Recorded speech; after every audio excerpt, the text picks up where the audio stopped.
तो हेलो दोस्तों, आज जो है ना हिस्ट्री का लेक्चर नंबर 7 है, ठीक है। और चैप्टर 3 जिसमें चला था, जिसका नाम है हिंद चीन में राष्ट्रवादी आंदोलन, जिसका हम लोग आज लघु उत्तरीय प्रश्न करेंगे और दीर्घ उत्तरीय प्रश्न भी करेंगे। कल की क्लास में चैप्टर समाप्त हो गया था और 6 लघु उत्तरीय प्रश्न करे थे और आज 7 से प्रश्न करेंगे, ठीक है। जो भी लघु उत्तरीय प्रश्न बचा है उसको कर लेंगे और उसके बाद दीर्घ उत्तरीय प्रश्न को कर लेंगे, तो ये चैप्टर हमारा समाप्त हो जाएगा। ओके, तो समझ गए। तो चलिए देखते हैं आज के क्लास में हम लोग क्या क्या पढ़ेंगे। जैसा कि हम आपको बताएं कि सबसे पहले लघु उत्तरीय प्रश्न करेंगे, फिर उसके बाद दीर्घ उत्तरीय प्रश्न करेंगे, ठीक है। लघु उत्तरीय प्रश्न में हम लोग 7 से करेंगे, क्योंकि 6 प्रश्न हम कर लिए हैं, 6 प्रश्न कल करवा दिए थे और 7 प्रश्न से करेंगे जितना और होगा, ठीक है। फिर उसके बाद दीर्घ उत्तरीय प्रश्न को करके चैप्टर को समाप्त कर देंगे। ओके, तो चलिए देखते हैं। सबसे पहले 7 नंबर प्रश्न कहता है हो चिन मिन के विषय में संक्षिप्त में लिखे। आप जानते हैं कि हो चिन मिन उत्तरी वियतनाम का क्या था, एक साम्यवादी दल का नेता था। तो हो चिन मिन वियतनामी स्वतंत्रता के नेता थे। और 1917 में क्या होता है, 1917 में हो चिन मिन ने पेरिस में साम्यवादियों का एक गुट बनाया। क्या करते हैं, एक साम्यवादियों का गुट बनाया। जैसा कि हम आपको कहें कि वो क्या था, एक साम्यवादी दल का नेता था। तो क्या किया, पेरिस में क्या किया कि साम्यवादी का एक गुट बनाया, जिसमें क्या होता है 1925 में वियतनामी क्रांति दल का गठन किया। कब गठन किया, तो 1925 में। और 1930 में क्या होता है, हो चिन मिन ने वियतनाम कम्युनिस्ट पार्टी की स्थापना की। हो चिन मिन के नेतृत्व में उत्तरी वियतनाम में सरकार बनी, ठीक है। किसके नेतृत्व में सरकार बनी, तो हो चिन मिन के नेतृत्व में सरकार बना था, ठीक है। हो चिन मिन कहाँ का मतलब किस दल का नेता था, तो साम्यवादी दल का नेता था, ठीक है। तो आपको हमारे हिसाब से इसमें दिक्कत नहीं होनी चाहिए, क्योंकि हम लोग पूरे चैप्टर को अच्छे तरीके से पढ़े हैं, ठीक है। कुल एक कौन सा क्लास है, ये 7 क्लास है। 6 क्लास में हम लोग पूरे अच्छे तरीके से पढ़ लिए हैं और सिर्फ हम लोग 1 क्लास या 2 क्लास में हम लोग लघु उत्तरीय और दीर्घ उत्तरीय प्रश्न को कर रहे हैं।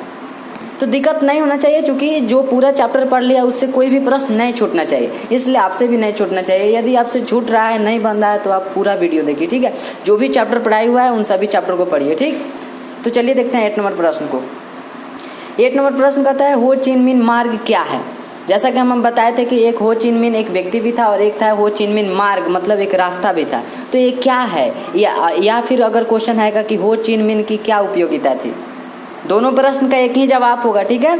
एक ही उत्तर होगा, एक ही आंसर होगा। हो चिन मिन मार्ग क्या है या हो चिन मिन की क्या उपयोगिता थी, ठीक है। तो चलिए आंसर में देखते हैं। सबसे पहले कहता है हो चिन मिन उत्तरी वियतनाम से चलकर लाओस कंबोडिया के क्षेत्र से गुजरता हुआ दक्षिणी वियतनाम तक जाता था।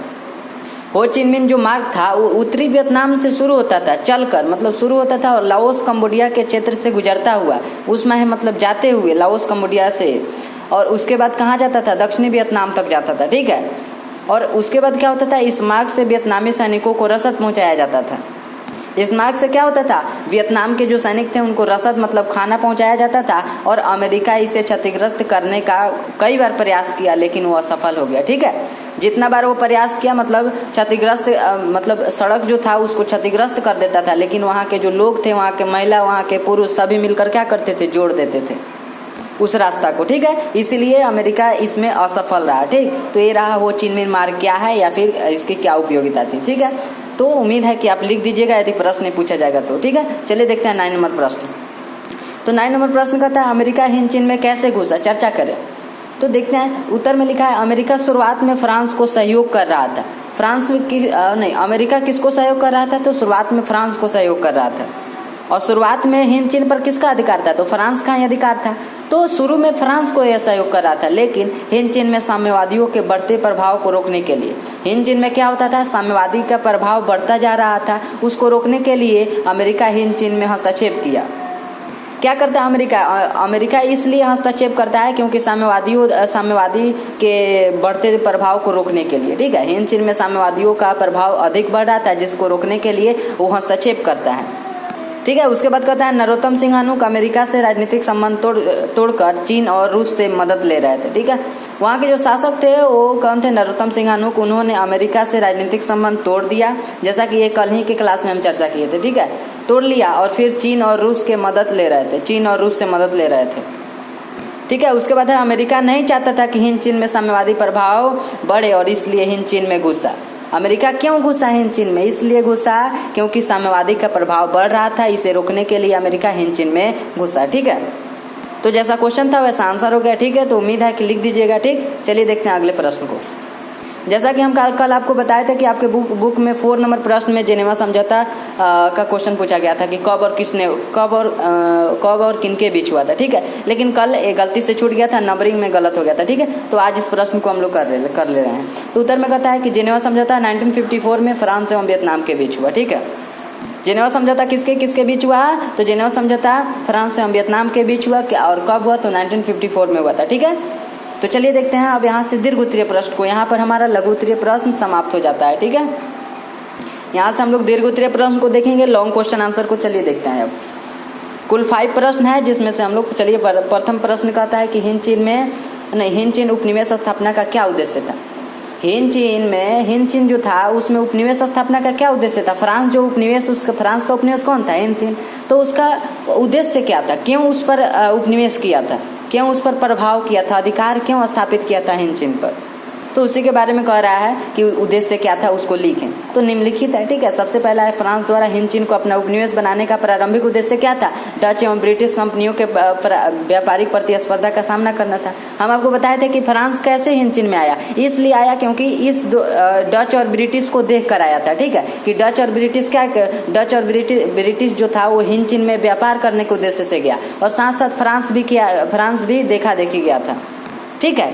तो देखा देखी गया था फ्रांस, और इसलिए गया था ताकि ये दोनों जो कंपनियां कमाएगा उसको प्रतिस्पर्धा, उसका मतलब सामना करने के लिए गया था, ठीक है। कि उसका हम टक्कर दे दें, इसीलिए लिखा है प्रतिस्पर्धा का सामना करने गया था। किसका सामना करने? तो डच एवं ब्रिटिश कंपनियों का सामना करने फ्रांस गया था हिंद चीन में। लेकिन गया तो था, लेकिन फ्रांस ने क्या किया? हिंद चीन पर तो अपना प्रभाव स्थापित कर लिया। सेकंड कहता है कि फ्रांस को उपनिवेश से कच्चा माल की आपूर्ति होती थी। दोस्तों यहाँ पर से कच्चा गलत है, ठीक है, वो सुधार लीजिएगा, आधा अच्छा होगा, ठीक। तो फ्रांस को उपनिवेश से क्या होता था? कच्चा माल की आपूर्ति होता था। कच्चा माल कहने का अर्थ है कि मतलब जैसे कपड़ा होता है तो उसे कपड़ा भी मिल जाता था, एवं उत्पादित वस्तुओं के लिए बाजार भी उपलब्ध होता था। मतलब उसे न तो बाजार की आवश्यकता था क्योंकि वहाँ पर बाजार उपलब्ध था, तो उसे बाजार भी हिंद चीन में मिल जाता था, और कच्चा माल भी मिल जाता था। अब जैसे कपड़ा है तो कपड़ा हमको मिल गया, तो हमको बेचने के लिए जगह भी मिल रहा है, तो हम वहाँ पर ले जाकर बेच देंगे। तो वही कह रहा है कि फ्रांस को उपनिवेश से क्या मिलता है? मतलब हिंद चीन से फ्रांस को कच्चा माल भी मिलता था, एवं उसको बेचने के लिए क्या? बाजार भी मिलता था। थर्ड नंबर कहता है कि पिछले समाज को सभ्य बनाना विकसित यूरोपीय राज्यों का स्वघोषित दायित्व था। मतलब एक कहता था, इसमें ज्यादा ध्यान नहीं देना, ठीक है। इसमें हम आपको बताए थे चैप्टर में, ठीक। मतलब इसमें यही कहना है कि ये सब कहता था, हिंद चीन जो था ना, इस पर कब्जा कौन किया था? फ्रांस। तो फ्रांस कहता था कि हम क्या करेंगे, जो यहाँ के यूरोप में जो भी छोटे छोटे जो देश हैं उन सभी को हम सभ्य बनाएंगे, हम विकसित बनाएंगे, ठीक है। तो यही इनका कहना था, ठीक है। इस तीसरा का यही लाइन है, ठीक है। तो यही इसका उद्देश्य था, ठीक है। जितना प्रश्न हम जैसे बुक में बताए थे कि बुक में हम यही 3 बताए थे, और 3 यहाँ पर भी लिख के बता दिए, ठीक है। कि इसका उद्देश्य यही 3 था कि पहला था कि वो कैसे आया? वो इसलिए आया क्योंकि डच एवं ब्रिटिश कंपनियों के प्रारंभिक व्यापारिक प्रतिस्पर्धा का सामना करना था, ठीक है। फ्रांस इसको टक्कर देने आया था हिंद चीन में, लेकिन क्या किया? उपनिवेश बना लिया। फिर उसके बाद क्या होता है कि फ्रांस को उपनिवेश से कच्चा माल की आपूर्ति होने लगा, जिसके कारण और उसे वहाँ पर बाजार भी मिलने लगा। तो कौन नहीं चाहेगा ऐसा? मतलब जब सारे चीज फ्रांस को मिल ही जा रहा था, तो वह इसको उपनिवेश क्यों नहीं बनाए, ठीक है। तीसरा में पिछले समाज को सभ्य बनाना विकसित यूरोपीय राज्यों का स्वघोषित दायित्व था, ठीक है। तो ये रहा इसका उद्देश्य, ठीक है। तो चलिए देखते हैं सेकंड प्रश्न को। सेकंड प्रश्न कहता है माइली गांव की घटना क्या थी, इसका क्या प्रभाव पड़ा। जैसा कि हम आपको कल इसके बारे में बताए थे कि माइली गांव के दक्षिण वियतनाम का क्या था, एक गांव था जहां के लोगों को वियतकांग समर्थनमान अमेरिकी सेना ने पूरे गांव को क्या किया? घेर लिया, और पुरुषों को मार डाला। फिर उसके बाद औरतों और बच्चों के साथ जो है ना कई दिनों तक सामूहिक बलात्कार किया, और फिर क्या किया? आग लगा दिया, ठीक है। पूरे गाँव में आग लगा दिया, जिसके कारण क्या हुआ? सभी कोई जल गए, पूरे घर जल गए। उसके बाद उसी बीच में मतलब लाशों के बीच में क्या एक बूढ़ा आदमी जिंदा वहां पर था, ठीक है। बूढ़ा जो था वो जिंदा वहां पर बच गया था, जिसने इस घटना को उजागर किया था कि कैसे कैसे क्या किया अमेरिका सेना ने। उस घटना को उजागर किसने किया? ये बूढ़ा आदमी। नहीं तो हम लोग भी नहीं जानते कि वहां पर क्या हुआ था माइली गांव में, ठीक है। उसके बाद है कि इस घटना के कारण अमेरिका सेना की आलोचना पूरे विश्व में होने लगा, ठीक है। अमेरिका का जो सेना था उसका आलोचना पूरे विश्व में होने लगा कि ये कैसा सेना है जो कि माइली गांव के लोगों को ऐसे ऐसे कर दिया, ठीक है। उसके बाद इस घटना के बाद अमेरिकी राष्ट्रपति निक्सन ने 5 सूत्री योजना की घोषणा की। 5 सूत्री योजना की घोषणा की, ठीक है। इसलिए घोषणा की क्योंकि उसका आलोचना होने लगा पूरे विश्व में, ठीक है। तो ये सभी हम बता दिए हैं, ठीक है। चैप्टर में तो ये सभी बता दिए थे, ठीक। तो कितने? तो 5 सूत्री योजना की घोषणा की, ठीक है। तो यही रहा। इसका क्या प्रभाव पड़ा, तो इसका प्रभाव यही पड़ा कि अमेरिका को क्या पड़ा कि अमेरिका का आलोचना होने लगा पूरे विश्व में, और इस घटना के बाद अमेरिकी राष्ट्रपति निक्सन ने 5 सूत्री योजना की घोषणा किया। ठीक है, तो यही इसका प्रभाव पड़ा, और इसका घटना ये वाला था। ठीक है, यहाँ तक इसका घटना था, उजागर किया। ठीक है, उसके बाद यहाँ से क्या इसका प्रभाव था कि इस घटना के कारण अमेरिका सेना की आलोचना क्या होने लगा, पूरे विश्व में होने लगा। इस घटना के बाद ही अमेरिका राष्ट्रपति निक्सन ने क्या किया, 5 सूत्री योजना की घोषणा किया। ठीक है, तो चलिए देखते हैं अगले प्रश्न को। 3rd नंबर प्रश्न कहता है कि राष्ट्रपति निक्सन के हिंद चीन में शांति के 5 सूत्री योजना के क्या थी, इसका क्या प्रभाव पड़ा। ठीक है, जैसा कि वहां पर हम आपको कहते कि 5 सूत्री योजना की घोषणा की अमेरिका ने, तो अमेरिका के राष्ट्रपति निक्सन ने, तो वही कह रहा है कि अमेरिका के जो राष्ट्रपति निक्सन थे वो हिंद चीन में शांति के 5 सूत्री योजना क्या थी, इसका क्या प्रभाव पड़ा, यहाँ पर लिखने के लिए कह रहा है। तो देखिए, सबसे पहला था कि हिंद चीन की सभी सेना युद्ध बंद कर यथास्थान पर है। ठीक है, जो भी हिंद चीन और अमेरिका का सेना था उसको कहा, अमेरिका ने क्या कहा कि आप सभी अपने अपने स्थान पर रहें। ठीक है, कोई भी इधर उधर नहीं करेगा, यथा अपने स्थान पर रहें। ठीक है, कोई अब युद्ध नहीं करेगा। सेकंड कहता है कि युद्ध विराम की देखरेख अंतर्राष्ट्रीय पर्यवेक्षक करेंगे। युद्ध विराम का देखरेख कौन करेगा, अंतर्राष्ट्रीय पर्यवेक्षक करेंगे। मतलब ना तो वियतनाम करेगा, मतलब ना तो हिंद चीन करेगा और ना ही अमेरिका करेगा, बल्कि कोई और करेगा, एक अंतर्राष्ट्रीय संस्था करेगा, अंतर्राष्ट्रीय पर्यवेक्षक करेंगे युद्ध विराम की देखरेख। ठीक है, तीसरा है कि इस दौरान कोई भी देश अपनी शक्ति बढ़ाने का प्रयास नहीं करेगा। इस दौरान क्या करेगा, इस युद्ध के दौरान, युद्ध विराम के दौरान कोई भी देश शक्ति बढ़ाने का प्रयास नहीं करेगा। 4th में है कि युद्ध विराम के दौरान सभी तरह की लड़ाइयाँ बंद रहेगी। ठीक है, युद्ध विराम के दौरान क्या होगा, सभी तरह की लड़ाइयाँ बंद रहेगी, चाहे वो किसी प्रकार की लड़ाई हो। 5 में है कि युद्ध विराम का अंतिम लक्ष्य क्या होगा, तो समूचे हिंद चीन का संघर्ष का अंत होगा। ठीक है, 5 में क्या लिखा है कि युद्ध विराम का अंतिम लक्ष्य यही होगा कि पूरे हिंद चीन का क्या होगा, संघर्ष का अंत होगा। जो भी हिंद चीन संघर्ष कर रहा था उसका अंत होगा। ओके, तो ये 5 क्या है, 5 है राष्ट्रपति निक्सन द्वारा जो 5 सूत्री योजना की घोषणा किया गया था, वो 5 यहाँ पर लिख दिया है। ठीक है, तो उम्मीद है समझ गए होंगे। यदि अच्छे से नहीं समझ में आया तो आप फुल वीडियो देखिए। ठीक है, जब चैप्टर पढ़ाया जा रहा था। ठीक है, अब उसके बाद भी कुछ प्रश्न कर रहा है कि इसका क्या प्रभाव पड़ा। यहाँ पर तो ठीक है योजना क्या थी, इसके बाद भी कर रहा है इसका क्या प्रभाव पड़ा। तो चलिए अगले स्टेप में देखते हैं। यहाँ पर कहता है कि उसका प्रभाव कि हिंद चीन ने इस 5 सूत्री योजना को अस्वीकार कर दिया। अब देखिए, जो राष्ट्रपति निक्सन ने क्या किया था, 5 सूत्री योजना की घोषणा किया था, उसे अस्वीकार कर दिया हिंद चीन ने। निक्सन ने पुनः 8 सूत्री योजना की घोषणा रखी, मतलब 5 सूत्री योजना पहले रखा, उसको अस्वीकार कर दिया, तो फिर निक्सन ने 8 सूत्री योजना की घोषणा की। फिर वियतनामियों ने इसे खारिज कर दिया, इसे भी अस्वीकार कर दिया, इसे भी खत्म कर दिया। फिर उसके बाद होता है अमेरिका और वियतनाम के बीच युद्ध जारी रहा।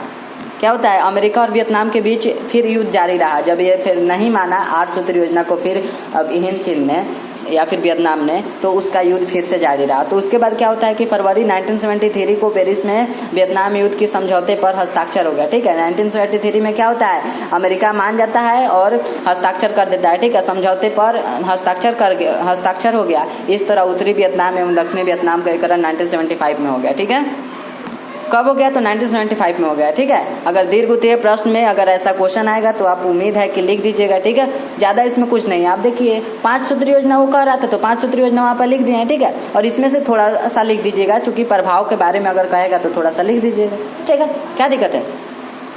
अगला प्रश्न कहता है कि फ्रांसीसी शोषण के साथ साथ उसके द्वारा किए गए सकारात्मक कार्यों की समीक्षा करें। जैसा कि हम चैप्टर पढ़ा रहे थे उसमें बताए थे कि फ्रांसीसी क्या शोषण के साथ साथ कुछ अच्छा काम भी किया। जैसे भारत में अंग्रेज शोषण किया था तो बहुत अच्छे काम भी किया। ठीक है, तो उसी प्रकार से फ्रांस ने भी हिंद चीन में अच्छा काम किया था। ठीक है, तो उत्तर में करा है हिंद चीन में फ्रांस द्वारा किए गए सकारात्मक कार्य निम्नलिखित है। ठीक है, हिंद चीन में फ्रांस द्वारा क्या किए गए सकारात्मक कार्य निम्नलिखित है। पहला है कि फ्रांसीसियों ने शोषण के साथ कृषि उत्पादकता को बढ़ाने के लिए नहरों एवं जल निकासित का समुचित प्रबंधन किया।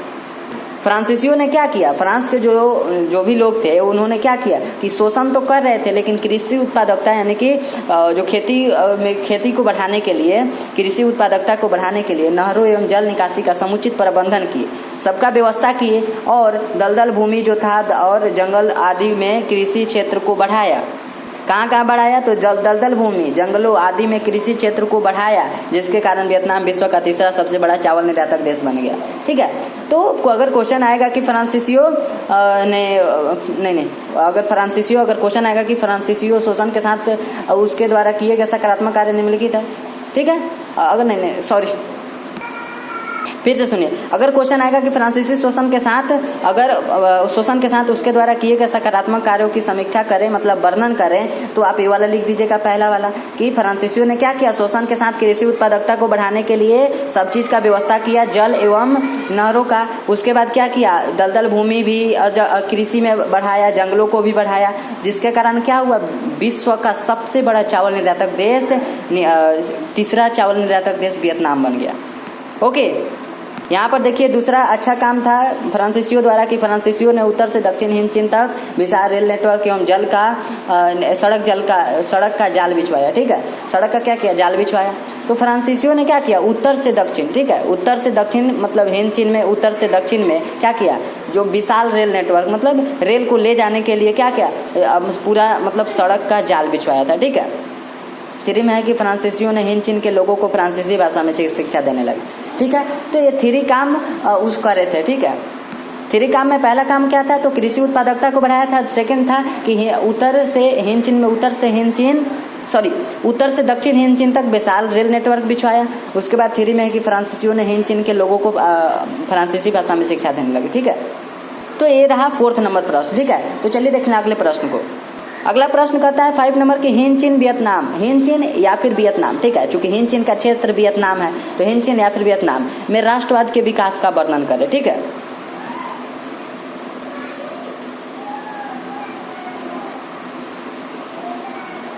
क्या करे, तो वर्णन करे। तो हिंद चीन में राष्ट्रीयता का विकास निम्न प्रकार से हुआ। ठीक है, सबसे पहला हुआ कि 1903 में फान बोई चाउ ने दुई तान हुई नामक एक क्रांतिकारी संगठन की स्थापना किया, जिसके नेता कुआंग दे थे। ओके, तो सबसे पहला क्या हुआ राष्ट्रवाद का विकास के लिए, तो 1903 में क्या हुआ, मतलब 1903 में फान बोई चाउ ने दुई तान हुई नामक एक क्रांतिकारी संगठन बनाया, जिसके नेता कौन थे, कुआंग दे थे। मतलब एक व्यक्ति ने इसका स्थापना किया और एक व्यक्ति को इसका नेता बनाया गया। ठीक है, जो कि 1903 में हुआ था। सेकंड था कि फान बोई चाउ ने the history of the loss of Vietnam लिखकर हलचल पैदा कर दी। ठीक है, क्या किया, history of the loss of Vietnam लिखकर क्या किया, पूरे वियतनाम में हलचल पैदा कर दिया राष्ट्रवाद की भावना जगाने के लिए। थर्ड था कि 1905 द्वारा रूस को क्या किया गया, सराया जाना हिंद चीनियों के लिए प्रेरणार्थक बन गया। देखिए दोस्तों, यहाँ पर सराया नहीं होगा, ठीक है, हराया होगा। ठीक है, 1905 द्वारा रूस को मतलब हराया जाना हिंद चीन के लिए प्रेरणार्थक रहा। क्या किया, प्रेरणार्थक रहा, क्योंकि उतना बड़ा रूस हार गया था किससे, जापान से, तो वो भी प्रेरणार्थक रहा उसके लिए। 4th था कि राष्ट्रवादी नेता फान चू तिरिना ने राष्ट्रवादी आंदोलन के राजतंत्रीय स्वरूप को गणतंत्रवादी बनाने का प्रयास किया। ऐसा कोई व्यक्ति था वियतनाम में जो चाहा कि जब वियतनाम का एकीकरण होगा उस समय वहाँ पर लोकतंत्र रहेगा। ठीक है, राजतंत्रीय स्वरूप को गणतंत्रवादी बनाने का प्रयास किया। मतलब राजतंत्रीय स्वरूप वहाँ पर नहीं रहेगा, मतलब जिसमें केवल राजा बनेगा, मतलब कि सब चीज राजा के हाथ में होगा, वो नहीं रहेगा, राजतंत्र नहीं रहेगा, बल्कि लोकतंत्र आएगा जिसमें लोगों के हाथ में शक्ति होगा। तो ये था कि राष्ट्रवादी नेता फान चू तिरिना ने राष्ट्रवादी आंदोलन के राजतंत्रीय स्वरूप को क्या किया, गणतंत्रवादी बनाने का प्रयास किया। 5 में है कि जापान में शिक्षा प्राप्त करने गए छात्रों ने, जापान में जो वियतनाम के जो छात्र थे वो जापान में गए थे शिक्षा प्राप्त करने, तो उनमें से फान चू तिरिना के विचारों से, अब फान चू तिरिना ये जो थे कहाँ है, फान चू तिरिना कहाँ है, यहाँ पर है फान चू तिरिना।